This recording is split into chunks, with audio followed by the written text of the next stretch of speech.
नबी पाक सल्लल्लाहु अलैहि वसल्लम की 5 खूबसूरत हदीस प्लीज़ ज़रूर सुनिएगा।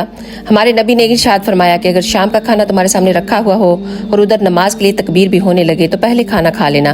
आपने इरशाद फरमाया, जब तुम में से किसी शख्स को दुराने नमाज जमाई आ जाए तो जिस कदर मुमकिन हो उसे रोक ले, क्योंकि अगर मुंह खुला हो तो शैतान घुस जाता है।